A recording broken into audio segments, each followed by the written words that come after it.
Good afternoon and welcome to the sunshine here at Zandvoort on Sea for the third race. It's race 18 of the FIA Formula 3 European Championship, the third race of this weekend for the FIA Formula 3 cars, and all the information at FIA-F3Europe.com. And in the mid-afternoon, the sun is beautiful and shining down, and track temperature and air temperature somewhat higher than it was when these cars last appeared on the track, which was yesterday. So the FIA Formula 3 European drivers about to be unleashed for a 33-minute race plus one lap here at the Zandvoort circuit. And an interesting grid is formed, as we can see, and a goodly number of people down there on the grid as well. Not only the engineers, but many of the spectators as well. From pole position, the Prema Power Team driver Maximilian Günther, who goes from pole position for Prema Power Team in this, the third race of the weekend. And focus and concentration on the young man's face and in his eyes clear to see as we zoom into Maximilian Günther, who sits P1 on the grid. And for P2 then, we find Nick Cassidy.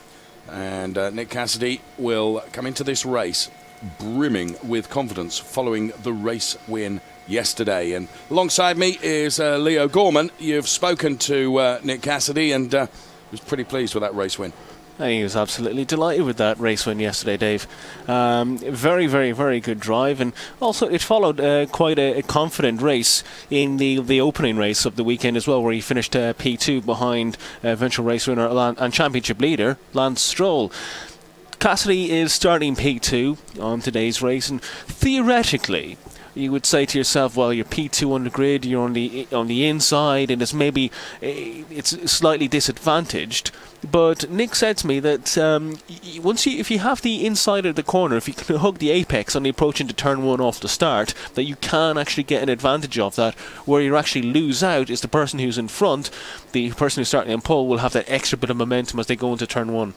Absolutely right, and we've seen where you can get the lead through turn one, whether you're on P1 or P2. As we look at Alessio Lorandi now, who's going from P4. Then George Russell, and George Russell then, his best at grid position of the weekend, going from P5. There is George Russell then.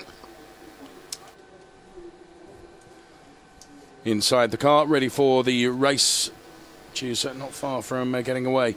Joel Eriksson going from P6 on the grid for Joel Eriksson, car number 22. Joel Eriksson then, of course, racing for the Motopark team. And you can just see as we look through the grid girls, the number 6 car of Callum Eilert, who will be going from P7 for Van Amersfoort Racing. Both Joel Eriksson and Callum Eilert perhaps further down the order than they would like, and I know you've had a conversation with Callum Eilert with regards to this weekend and his performances. I think Callum Eilert is he was a little bit disappointed yesterday to start in pole position and only end up finishing P3. Finished behind Cassidy and Günther, but during the race he apparently lodged. He had a bit of a tyre rubber or something along those lines lodged into the front right suspension, and that actually caused additional problems for him, and actually caused him to actually drop off even further as the race went on. He also quite humorously noted to me yesterday that having followed Gunther's rear wing so closely in race 1, yes, and again having chased Günther in race 2, he knows the back end of that Prema Power Team car inside out, and he doesn't want to be in that position again. But starting P7, he'll probably not see the back of Günther too closely today. Well, we will find out as we look at Callum Eilert, the Van Amersfoort Racing driver. Then home team, of course, for Van Amersfoort Racing, or home circuit for the Van Amersfoort Racing team. And Fritz Van Amersfoort, as always, very much in evidence in and around the paddock. As we look at Ralph Aron then for Prema Power Team. Thumbs up from Ralph Aron then. And he goes from P8 on the grid. P9 is Ben Barnicoat. And camera will go to the Ben Barnicoat car now, complete with the Racing Steps Foundation livery, of course, which you'll recall from FIA Formula 3 European seasons past, and that livery adorned the Jake Dennis car. But Ben Barnicoat for Racing Steps Foundation and High Tech GP going from P9. And Ben, he's in his rookie year. He's a very, very good talent. He's already taken 2 wins this year and sits 6th in the championship, which is a very, very, very good effort for the young man. P8 yesterday, of course, in his race 2. Ryan Tvita from Carlin. And there is Ryan Tvita, who's going from P10 on the grid and starts the car up now as the start sequence is about to get underway. Championship positions then. Lance Stroll still at the very top with a very comfortable cushion at the top of the lead over Maximilian Gunter. Now, where Maximilian Gunter can make hay whilst sun is shining, and indeed it is by dint of the fact that Maximilian Gunter is going from pole position, Lee. Lance Stroll, along with Sergio Sette Camara, at the back of the pack. Yeah, it would seem that during qualifying too, there was some development suspension or suspension parts on Lance Stroll's car. The stewards race control came across this information, checked the suspension on Stroll's car, and turned out it had not been homologated to FIA Formula 3 regulations, and therefore the car was deemed illegal. Stroll's times were excluded and he was dropped to the back of the grid. Sergio Sette Camara, meanwhile, there was an issue with the air intake into his engine. It was spiking with air every so often and kind of boosting engine power momentarily. So again, it was an issue that was deemed illegal, and Camara's times were deleted and he was dropped to the back of the grid. So effectively that was that intake was allowing more air into the engine than it should have been. The restrictor was not big enough. I don't think it was I don't think it was a deliberate action, because the way it was explained to me, it was creating spikes. So there were pockets of moments of where there was more air going into the engine. But at the same time, while it may not have been a deliberate action by any stretch of imagination, and it may have only been spikes of air, it is still not within the regulations, and therefore it had to be corrected. Okay, well, that explains why Lance Stroll and Sergio Sette Camara are at the back of the pack. And bear in mind, it has more of an effect perhaps on Lance Stroll, who's at the top of the championship chart, although he has got a very healthy lead, and Sergio Sette Camara, of course, is down there in P8. Here's the grid for you: Maximilian Gunter, then Nick Cassidy, David Beckman, Alessio Lorandi, then it's George Russell, Joel Eriksson, Callum Eilert, Ralph Aron, Ben Barnicoat and Ryan Tvita across the first 5 rows. Then we find Antoine Hubert, Nikita Mazepan, Pedro Piquet, Nico Carey. Then it's Mikkel Jensen, Harry Newey, Guan Yu Zhu, Wei Rontan, and welcome back to Wei Rontan. And then it's Lance Stroll and Sergio Sette Camara then at the back of the grid. So the cars are out on their formation lap now. And what will be interesting is when they were racing yesterday, the track temperatures were cooler. There was a bit of wind around as well. It's by far and away the hottest that we've had since the practice running on Friday, I would suggest. This 4.3 kilometre Zandvoort circuit is probably going to feel a bit different today to what it did yesterday, I would suggest. It's going to feel very different. Yesterday we did track temperature, for race 2 at least, with a track temperature of only 20.5 degrees Celsius. It's up to, track temperature today is up to nearly 35. It's probably cooled a small bit now that we're actually getting into the bottom half of the afternoon. 31.7. Yeah, okay, yeah, so yeah, it's cooled a small bit as we're getting to the bottom half of the afternoon, but it's still significantly higher than it was yesterday.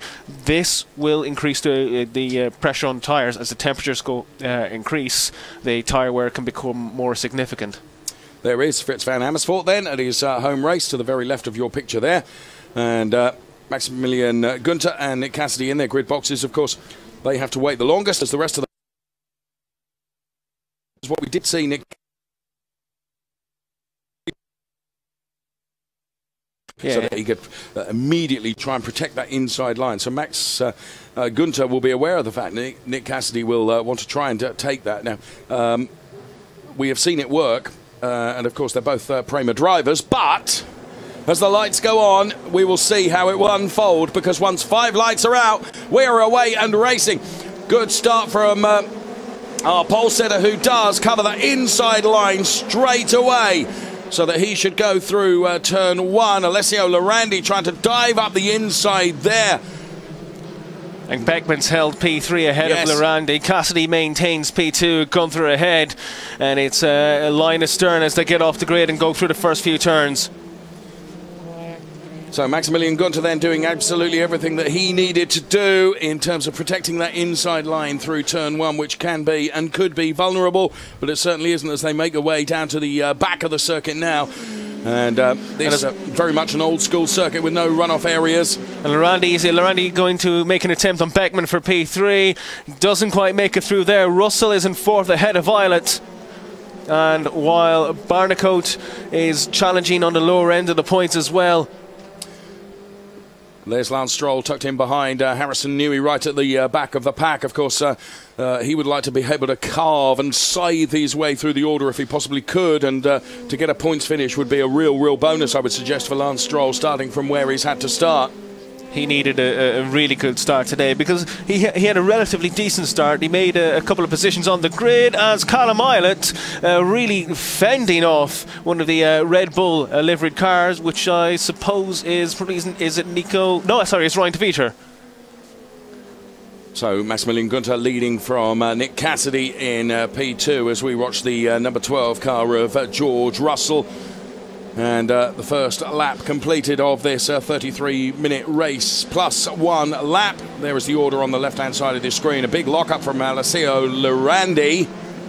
I think also George Russell made a bit of a lock-up there. I must actually correct myself. That's not Callum Eilert that was under pressure from Nico Carey. It was actually Antoine Hubert in the similarly liveried Van Amersfoort car. So Gunther leading from Cassidy. Then it is Beckman in P3. Get our eyes on is Harrison Newey still ahead of Lance Stroll? Indeed he is. There is Lance Stroll then, championship leader. And there is our race leader currently, who's built an 8/10 of a margin, 8/10 of a second margin over Nick Cassidy. Maximilian Gunther then in P1. Nick Cassidy P2. Beckman, of course, the rookie driver, effectively, is P3. Good showing from David Beckman. There's George Russell then, and George Russell is chasing down the Alessio Lorandi car ahead of him, and George Russell getting ever closer to Alessio Lorandi now, and Callum Eilert, of course, behind George Russell, and they are ahead of Joel Eriksson, who's running in P7.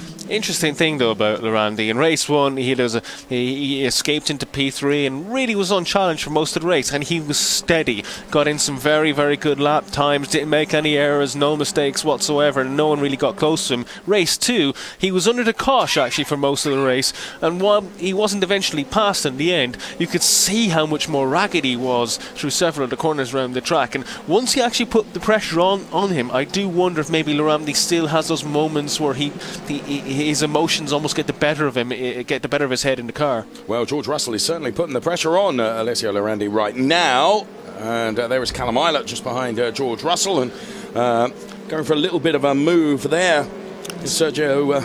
I think I said a Camara on Ryan de Vieter for P14, which is actually a very good first few laps, and most likely a best start for Camara, who jumped from last on the grid up to 15th. Absolutely, he's done a far better job.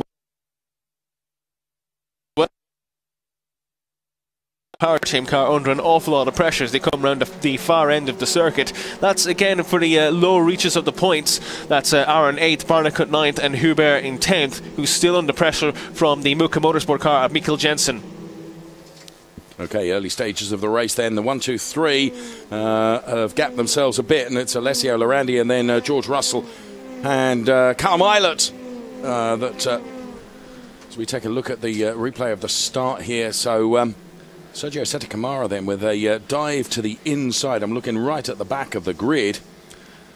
I think Russell there, he's stayed on the outside of the circuit in an attempt to try and maybe pick up a kind of bit of a blockage from cars on the inside. Didn't quite work because Lorandi had just enough of momentum coming through the first turn to actually keep Russell behind him. Sergio Sette Camara definitely doing a better job of it than some others fighting from the back of the pack. Gunther then with a 1.3 second margin over Nick Cassidy. Then it's a further 1.2 seconds back to Beckman. And Ben Barnicoat is continuing to pile the pressure on, isn't he? So Ben Barnicoat, who is running in P9, it's Ralph Aron ahead of him in P8 at the moment. And there we can see that battle unfolding, and Ben Barnicoat really is on his gearbox here, isn't he? Ben Barnicoat is trying every which way but loose he possibly can to try and force a small error out of Ralph Aron. Hasn't done so yet, but he is continuing to push him very hard. And one of the things we need to keep in mind, this is the final Formula 3 race of the weekend. They've used their tyres in practice. They've used their tyres in FP2. They've used their tyres in qualifying. They've gone through other sets in race 1 and race 2. So it's possible these are tyres that may have seen sessions in FP1 and FP2 and have probably got quite a bit of life on them. So the tyres you're on in this race, have you actually gone a full cycle through them, or have other drivers maybe used them for several stints in practice? You're really getting to the tail end of the Hankook rubber that you got here. Super slow-mo of our race leader Maximilian Günther then. What a wonderful shot that is of a Formula 3 driver at work. And here he comes then to cross the timing line, Maximilian Günther. It was 1.3 seconds last time. The margin is eked out another tenth over Nick Cassidy. Now Lee, it's now 1.4 seconds. Then it is Beckman, Lorandi, Russell, Eilert. Then it's Joel Eriksson, Ralph Aron, Ben Barnicoat P9, and Antoine Huber rounding out the top 10 at the moment. Gunther hasn't won since race 5 in this championship, which is 13 races ago, back in April. And Cassidy, who won his first European Formula 3 championship only yesterday, he's full of confidence, he's full of boost, he's really eager to really put his stamp on this championship. Gunther, you know, he's got a lot of good results. He's picked up a lot of podiums, top 4 finishes. He'll really want to get this victory here, not just to maybe close the gap to Lance Stroll, but also to reassert his position in this championship. Fair point. We watch Ben Barnicoat in the back end of the Ben Barnicoat car then, who is running in P9, chasing down that Ralph Aron. There's Callum Eilert just going through on our shot there. And here is Alessio Lorandi. Before we get to George Russell and Callum Eilert together there, who are running in P5 and P6, and picking up on the Ben Barnicoat car once again, as once again he steams into the Ralph Aron car. The risk Ben Barnicoat is running, and all the other drivers at this stage of the race, the risk they're running is if you just constantly follow the car in front, you follow the pattern that the driver in front is doing, and all of a sudden it's very easy to get kind of almost kind of locked on the driver in front, where you're not really actually eking out any advantages, you're not getting any disadvantages either, you're just literally following the line of the driver in front. And you need to be able to break that, you need to make a move early. And Lance Stroll... Now, why is this? Has he had an off? What has happened here? Because he is a long way back from where he should be. He dropped 3 seconds in the first sector and 6 in the middle sector. And he's had a lap that was 10 seconds slower, but not... Well, as we see Alessio Lorandi and the rest pile through there, the questions in our minds are being asked, what happened to Lance Stroll? We didn't see it live on the pictures, so... Lance Stroll he wasn't able to finish the race 2 yesterday, and ended up retiring the car. And why did he retire the car? Remind me, it was a... He had actually damaged the diffuser. Apparently he had 3 small incidents throughout the race that actually damaged the diffuser more and more. It was particularly the final off he had when he went into the gravel at the last corner, and that damaged the diffuser to the point where the car was almost undrivable. So they brought him in, and well, you know, that's been replaced and repaired overnight. Yeah, sure. And Lance, that's another thing he's got to learn from. He's you can't throw the car off the track and into the gravel like that and not expect it to be damaged. Well, yes, maybe you're right, but you know, Lance will be immensely frustrated with the fact that he's got to run right at the back of the pack through actually no fault of his own. That too. There's some frustration in that, and it's completely understandable. Sometimes with drivers, when they do get penalised because of a technical error, you can get frustrated because you really want to push your way through the field. You want to overtake cars. You want to get into the points. You want those podiums. You want those wins. Right. And when you're actually taken out of that by something that's completely out of your hands, it's understandable that sometimes drivers, and younger drivers especially, will will struggle sometimes to actually keep their emotions in check. Lance, he's a cool young guy, and he's improving with each race. He's improving with each meeting. These are the kind of weekends he needs to bank, that he actually needs to kind of take in and go, well, look, sometimes it doesn't go your way. Well, certainly he has been supremely dominant in the season thus far, that's for sure, and he has built such a comfortable cushion at the top of the championship that whilst he'll be frustrated by dint of the fact that he's had to start races 2 and 3 from the back of the grid through a technical infringement, nonetheless he has got a sufficient margin where hopefully it's a damage limitation. Maximilian Gunter leading then as we focus on the Prema Power Team car there. The team run, of course, by Rennie Rossin. Interestingly enough, now that Stroll's in clear air, he's at the fastest first sector of the race. And a very good middle sector as well. His last lap was actually one of the fastest of the race, so at least he's still out there. He may be a long way off the back of the grid, but he's actually still out there banking in laps, getting mileage, getting information. You know, this is important for drivers at this level, Formula 3 level, because they're supposed to be training themselves for the higher echelons of motorsport. Oh, absolutely. And, you know, we've seen when he does get into clear air, more often than not leading a race, rather than being right at the very, very back of the pack, he nails absolutely every corner, every apex. You know, it's a masterclass in how to drive an FIA Formula 3 European Championship car when he has his nose in front. And let's be truthful, Lee has had his nose in front more than the lot this year, and it's just unfortunate this particular event here at Zandvoort, where he's been put to the back of the grid from his qualifying times for races 2 and 3 being taken out due to a technical infringement. Right, let's focus on the race that Maximilian Gunter is leading by 1.1 seconds over Nick Cassidy. Nick Cassidy and Gunter out on their own, really, and Beckman too, because he's a full 2 seconds ahead of Alessio Lorandi, who is running in P4. Then there's a further second before we get back to George Russell, who is 6/10 ahead of Callum Eilert, who is running in P6. This is one of the situations we get when you have drivers that line astern in this manner. George Russell, he's less than a second behind Alessio Lorandi. But he's kind of got Callum Eilert 0.6 of a second behind him.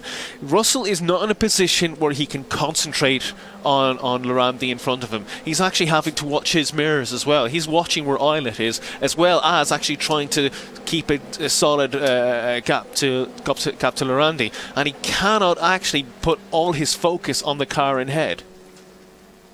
No, understood. And it's jolly difficult here to make overtaking moves, isn't it?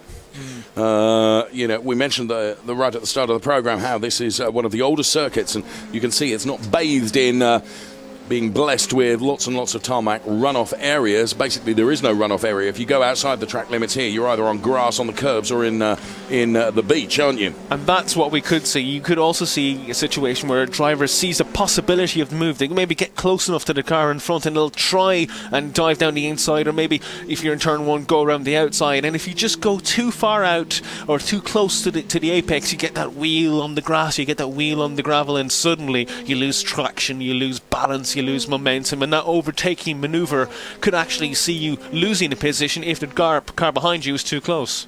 Super slow-mo then of our race leader Maximilian Gunter, who incidentally his last lap was a 1:31.529. Right at the back of the pack, running in P20, Lance Stroll, his last lap, a 1:31.127, a full 0.4 quicker than the race leader, which just shows you that when he's in clean air, as indeed he is now, you know, he can really, really drive on any circuit. So. And Gunther doesn't need to push hard at this stage. He's got a 1.4 second gap over Cassidy. He's controlling the pace. He's consistently maybe a couple of tenths quicker here and there for the most part. He has a solid enough gap over the cars behind him that he doesn't need to risk anything. He's controlling the race and he's controlling the car. That's important. You need to be able to bring the car home to score. It's that old saying, to finish Lance first. Stroll is in the pit lane. Sorry to interrupt you. There was just me extolling the virtues of his very, very fast last lap. And Lance Stroll is in the pit lane now. Some adjustments going on to the car. And I just wonder whether Prema are using this as the nose has been replaced, isn't it? Yeah. Has he had... Inconveniently, the mechanics seem to have gotten away with the camera. Funny that. Yeah. Funny that. So there is Lance Stroll and his car then in the pit lane. He returns out once again. And, of course, forgive me for saying this, Lance and Prema, knowing where they were on the right on the back of the grid, knowing how difficult it is to overtake here, you know, this has been very much used as a session for them, isn't it? Absolutely. This is an extended test session where they can try out various options of setups on the car, etc. Because this is like an old school circuit, but you know, there's what people need to grasp sometimes with testing is you take the first corner here. Well, this might be similar to a corner at the Nürburgring or Imola later on in the circuit. So you do your testing miles to actually judge your setups and get your engineering knowledge from using corners that are similar on other circuits. That's kind of how we go testing.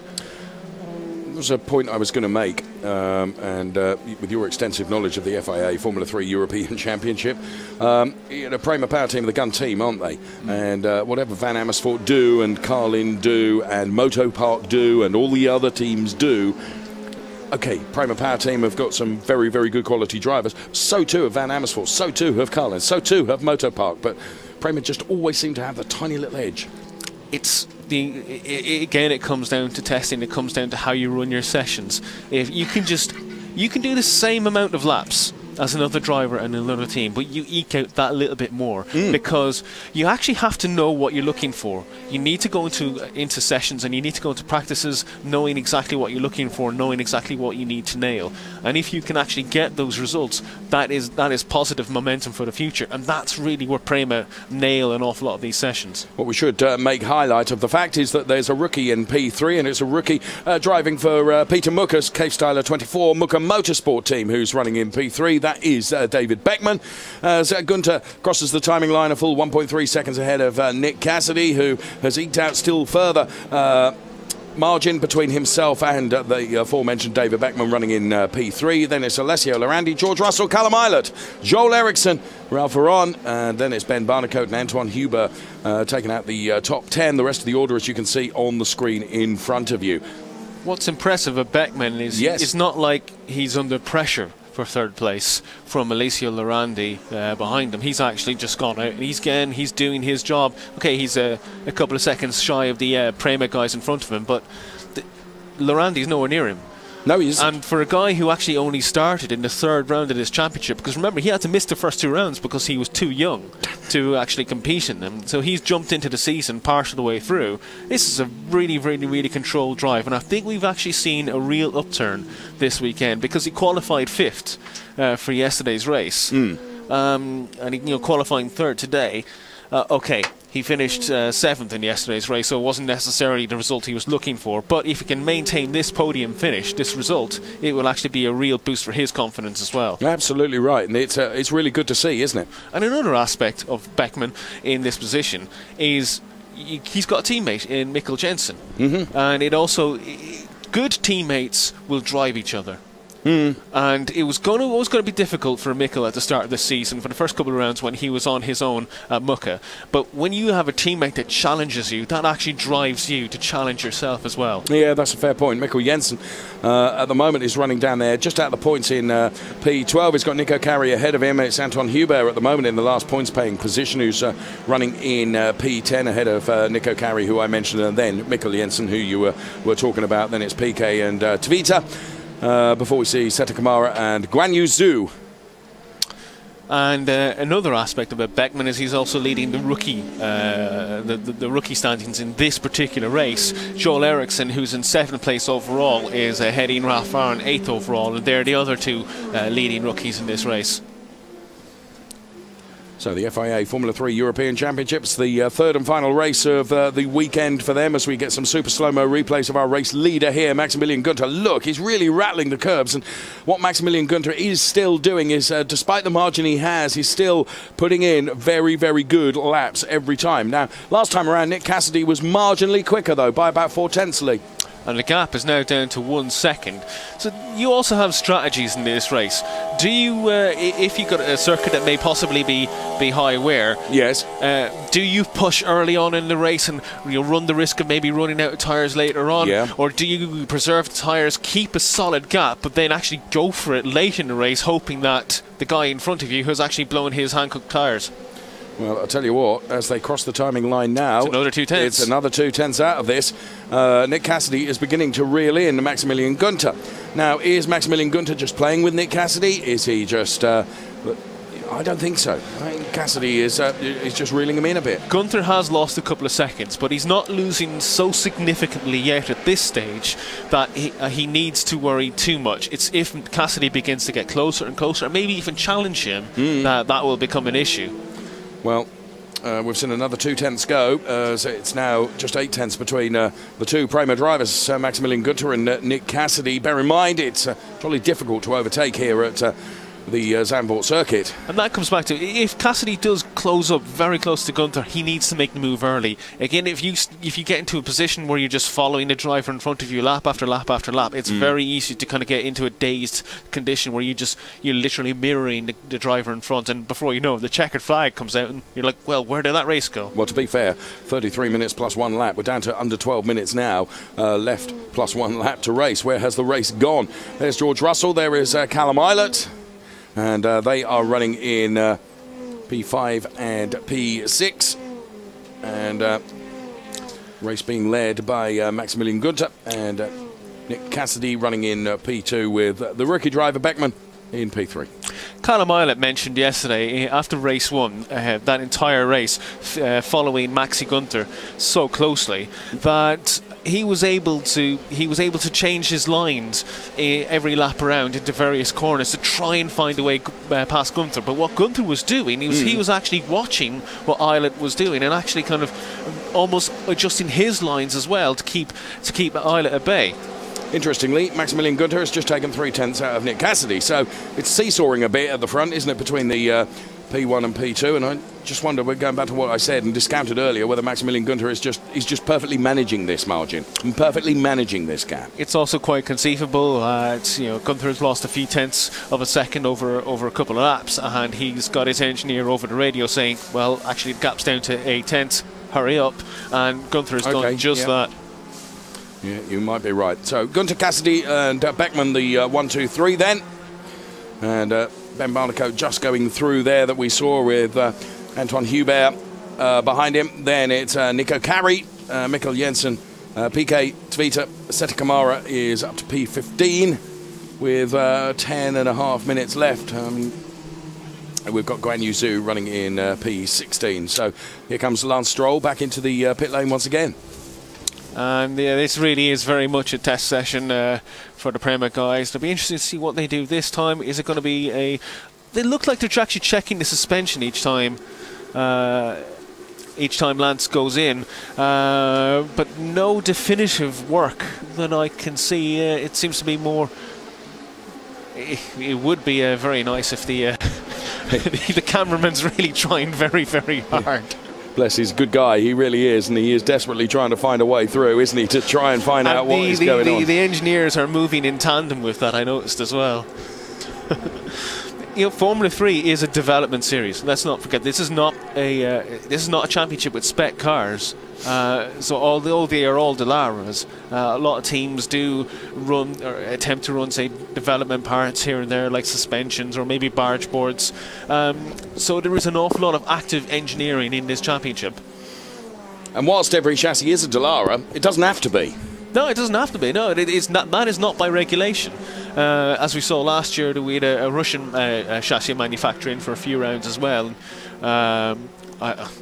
Whether we'll see them back soon, who knows? Well, hopefully that'll be great to have another chassis in this championship. But right now it's all Dalaras, and right now Jensen is on the back of Kari, who seems to have fallen away from Antoine Hubert. Yeah, so Nico Kari is under a bit of pressure now, and Mikkel Jensen equally is under a bit of pressure as well from Pedro Piquet, who's right behind him. But now Nico Kari really is under the cosh, because on the gearbox is the Muka Motorsport car of Mikkel Jensen, then, who pulls out of the stream behind into the chicane they go, and well, Nico Kari is really having to defend here because, and just the back end of the Mikkel Jensen car stepped out a little bit there.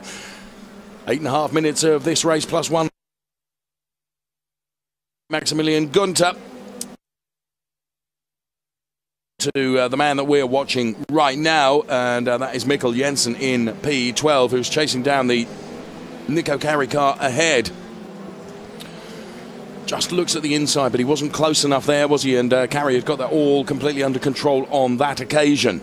Jensen does need to be a little bit closer. It's interesting that the gap over the line was only 0.3 of a second, yet it's still not enough for Jensen to get close coming into turn one. A bit of a lock-up there from the Ryan Tvita car. But, of course, as these all battle, what that's doing is playing into the hands of Anton Hubert, who's able to get up the road, isn't he, and cement that position that he has in P10 at the moment. The gap now for Hubert is 1.7 seconds ahead of Carey, where only a few laps ago that was less than half a second. Yeah, so that proves the very point that I was making. So the lock-up came from Ryan Tvita, who's chasing down Pedro Piquet, of course, who in turn is behind the Mikkel Jensen car, who was chasing down Nico Carey, but Nico Carey seems to have got it all together now. But, of course, what happens in the FIA Formula 3 European Championship is that cars will go for it, won't they? And they'll be right on the back of someone, but then they'll get out of that turbulent air behind and let the car cool a bit and then have another attack. But, of course, what Mikkel Jensen can't afford to do is allow Pedro Piquet to get too close, because he doesn't want a real attack to come from Pedro Piquet either. No, absolutely not. And out front still, it's Maxi Gunther and Nick Cassidy. Effectively, they're setting the same lap times each time around now.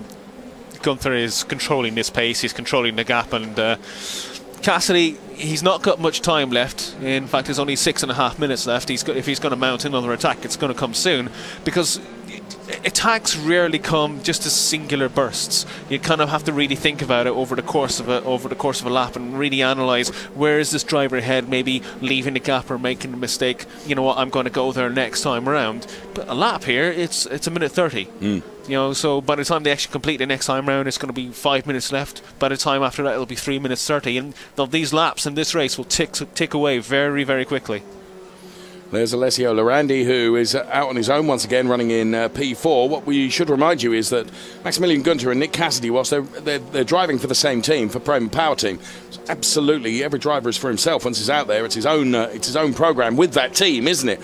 And whilst the teams would not expect each other to damage the cars or cause problems, you know, Nick Cassidy is just as interested in getting past Maximilian Gunter as Maximilian Gunter is staying ahead of Nick Cassidy.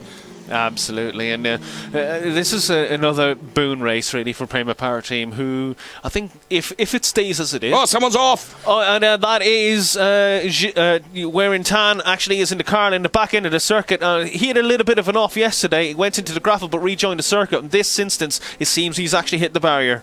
Now, where is Warren Tan on? It's... between turns 8 and 9.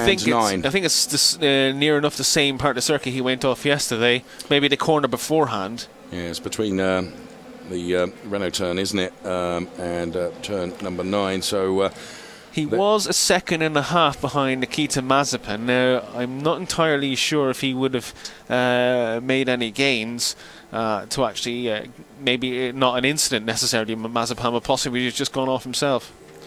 Well, the Carlin engineers look on, and here it is in replay. Well, it looked like it'd come through the gravel because of the gravel dust there before the impact with the. So he's probably lost it long before that corner, actually. Absolutely right, and the recovery vehicle is on its way. Double waved yellow flags in that area, so drivers really need to slow down the recovery vehicle on track. And very disappointed Warren Tan walking away from the scene there. It's good to see him back in Formula 3, but he hasn't necessarily had the weekend he wanted to have. No, I think it's fair to say.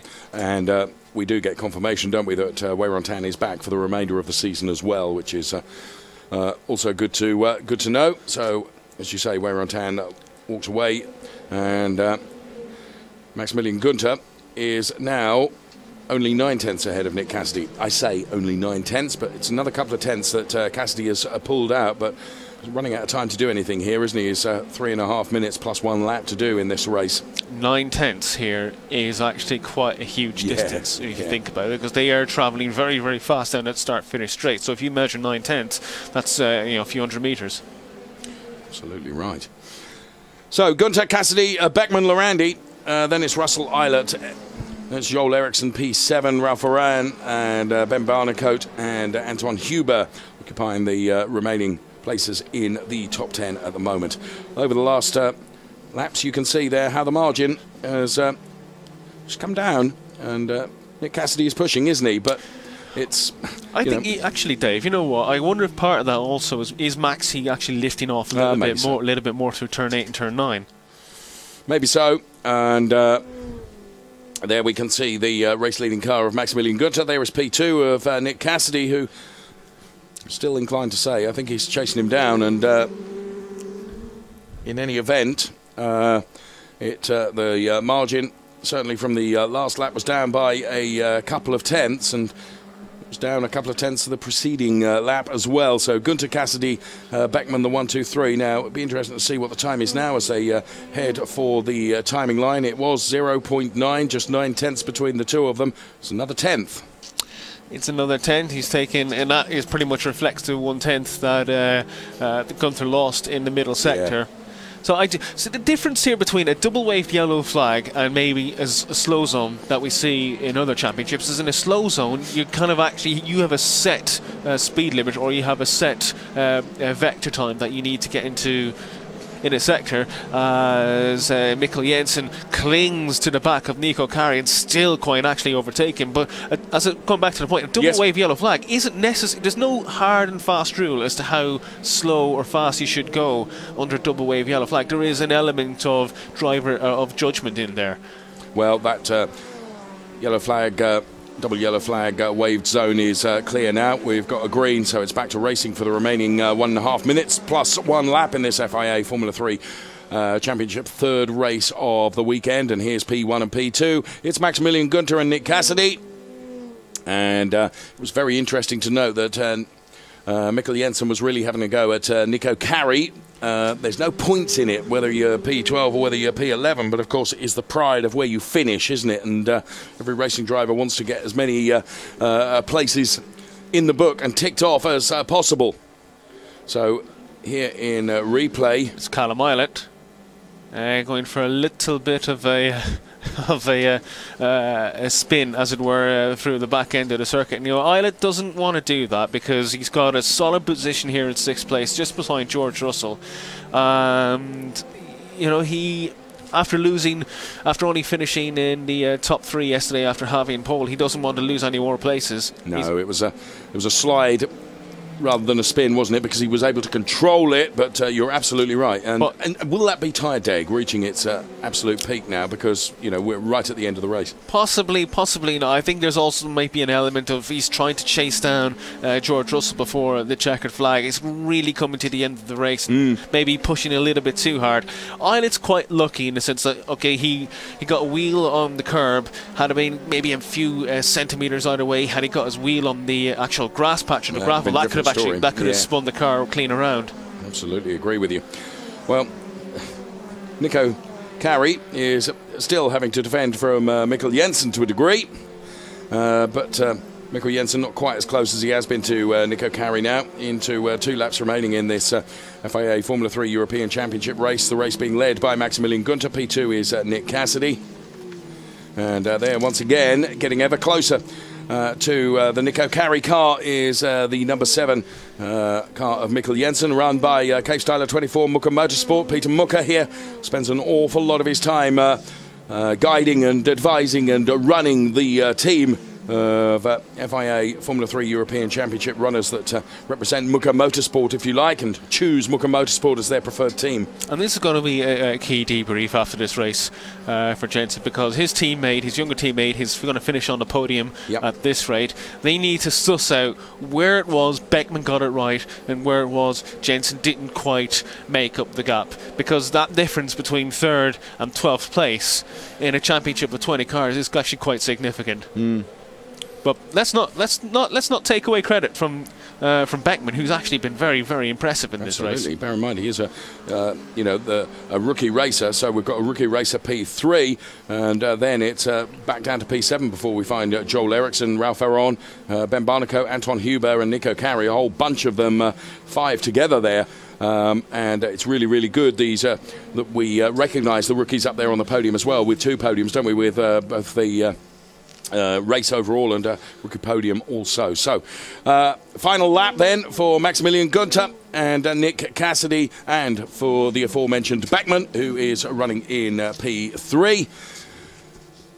And, well, neither Gunter nor Cassidy have really put a wheel wrong for the entire race, and it's been another masterclass in FIA Formula 3 European Championship racing here at the Zandvoort circuit in the sunshine as the final turn is rounded and Maximilian Gunter goes to take the win. The checkered flag comes down. Maximilian Gunter then takes the win, and to add to his tally of wins this year, Maximilian Gunter, Nick Cassidy P2, Beckman is P3, before we find Alessio Lorandi, George Russell, Callum Eilert.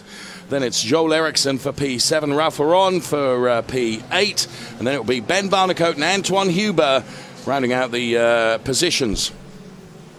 Very, very good drive there by Maxi Gunter. That was controlled. Now, you've been doing the calculations. It's therefore only right and proper that you should reveal the results with regards to how that's going to affect things in the Drivers' Championship as we go to the next round of the FIA Formula 3 European Championship, which is at Spa.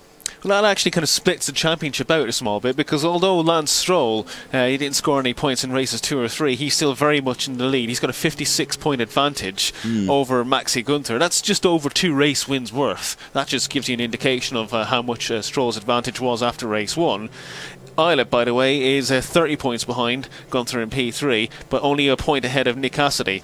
So Gunter has kind of pulled away a small bit from the pack, and there's the result in full. Maximilian Gunter, Nick Cassidy, then Beckman, Lorandi, Russell, Eilert, Eriksson, Ralph Aron, then Ben Barnicoat and Antoine Huber. The top 10, and the rest of the order, as you can see on screen for you now. What that does mean, Lee, is that, inevitably, that has cost valuable points for Lance Stroll.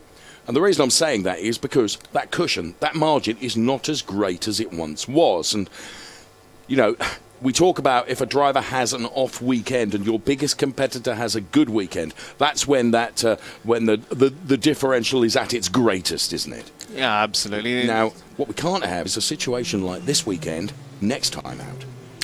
No, and you definitely don't want to have any. It's what's actually key about these race weekends is the qualifying for races 2 and 3 actually happen over one session. Yeah. So if you have an instant in quali 2 that wipes you out of races 2 and 3 races, yes. for 2 races, rivals are still up the front. That's a huge chunk of points you can lose just in one go, and it only takes one incident. You've got tough tracks like Spa.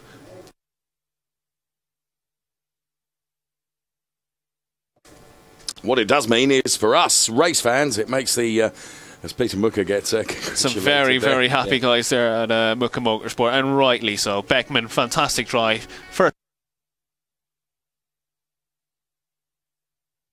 from anyone behind. What it does do,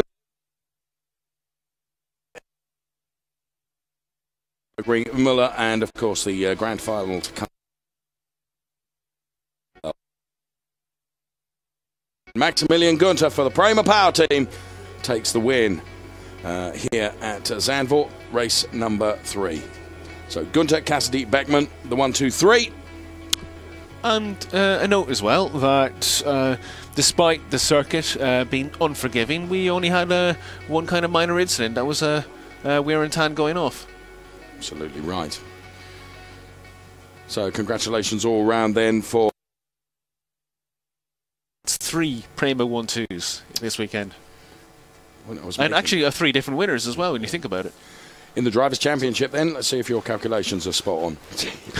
Irritatingly they are. Lance Stroll on 259 points. Maximilian Gunter on 203 now. Callum Eilert on 173. Only a point ahead of Nick Cassidy now on 172 points. So, Nick Cassidy's results this weekend have really helped his points haul.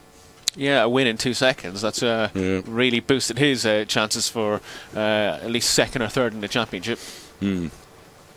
Well, drivers will be hurried off up towards the podium, and in the beautiful sunshine that we've enjoyed here in Zandvoort, we've had some exceptional racing. We may not have had as much overtaken as we would like to see, but to be fair, the racing has been interesting, and there have been battles all the way through the pack, hasn't there? Absolutely. Yeah. I mean, the gaps between all the many of the drivers throughout this race have been 1 second, half a second, second and a half, and you know, sometimes it comes down to the minutiae. You know, trying to make the driver ahead, make a mistake so you can force your way through. As you said, there's not lots of runoff area here. It's not like a modern circuit where you have long straights and maybe a hard braking hairpin at the end, but it's a real driver circuit. It flows and it's got lots of banking. You know, this is the kind of circuit that really used to push drivers like Graham Hill, Juan Manuel Fangio, Jim Clark way back in the day. It's an old school circuit, so you know, if you win here, you know, it means you've done a very, very, very good job indeed. Fantastic names that you're talking about there as we look at some of these fantastic images, and there we are. And you know, if you're not at the circuit, you have other things to do as well. Mode of transport there, isn't there? Fantastic to see, and of course busy day at the beachside here, and many of those people, as you can see, making their way into the Circuit Park Zandvoort here to enjoy the race action that has been provided by not only the FIA Formula 3 European Championship, but by many other categories as well. And racing certainly not done yet if you're here enjoying it. Still plenty more to come. So there is Maximilian Günther enjoying his success, and as I said, he'll be up there on the podium very, very shortly. Of course, the focus of media attention means that his face is on cameras before he even makes it up to the podium, but that is expected of a race winner. So for the race podium, it's Günther, Cassidy, Beckman. Then it will be Beckman, Ericsson, and Aron for the rookie podium. And there, the helicopter shot of this fantastic circuit, which is just it's kind of moulded into the sand dunes around, isn't it? Yeah, it is very much in that old school manner where, you know, circuits weren't necessarily designed as such, rather than moulded into their surroundings. It's been a healthy crowd here this weekend, Dave. Actually, you know, DTM and Formula 3 gets a very, very good reception at Zandvoort. Oh, it's a good combination, isn't it? A fantastic combination of racing, that's for sure. And Maxi Günther on the top step of the podium, absolutely delighted with his efforts today. Nick Cassidy, he's got a good smile in his face, and you know what? He will be disappointed, obviously, not to have been able to take Günther for the win, but he's still on the second step of the podium after starting second. He'll be relatively happy with that.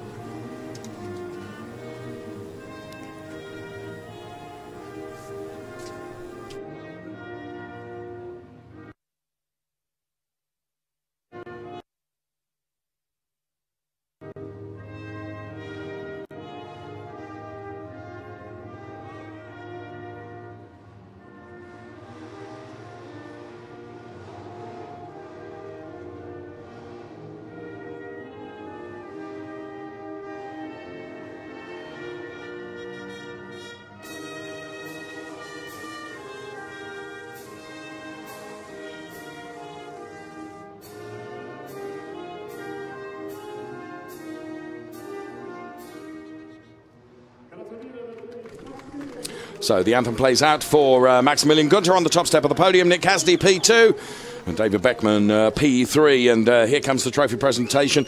Chief Operating Officer of Circuit Park Zandvoort makes the trophy presentation. Eric Vijers to our race winner, Maxi Günther. Menno Vida, the race series coordinator of Zandvoort Circuit, making the team's presentation. And Eric once again back for P2. As Chief Operating Officer of Circuit Park Zandvoort, would be pretty pleased, as you were saying, with the amount of people that have enjoyed the race action and are still enjoying the race action here at Circuit Park Zandvoort. Yeah, Zandvoort is a circuit that's really come back into international reputation in recent years. After several years of neglect, it must be said.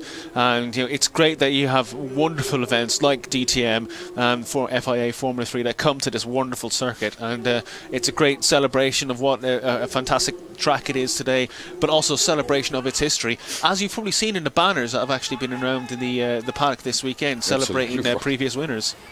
Well, I have to say, we've seen some extremely lively podiums over the course of the weekend. And there's an awful lot of very damp engineers who've been on the podium this weekend. Well, there we are. P1 for Maximilian Günther. And we'll await...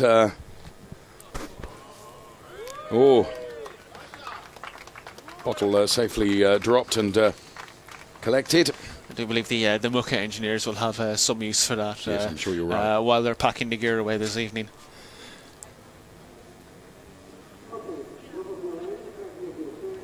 So great super slow-mo shots of the podium there. Gunther will treasure that. That was a big win. Yeah, a very, very good win for Maximilian Günther. And we see various images of him celebrating that, and why not indeed? Absolutely good stuff indeed.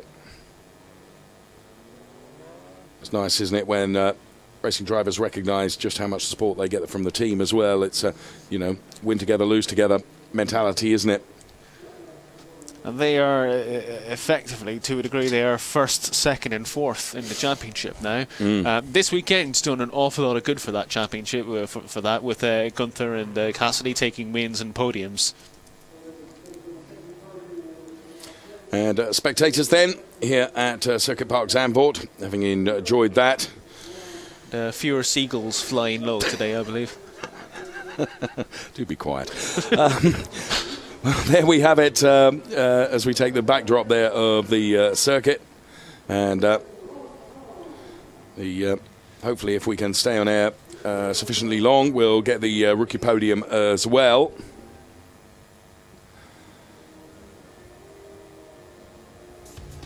However, we're not going to be able to bring you that. Make sure you join us for the next round at Spa. Thank you so much for watching from Lee and from myself. Bye-bye for now.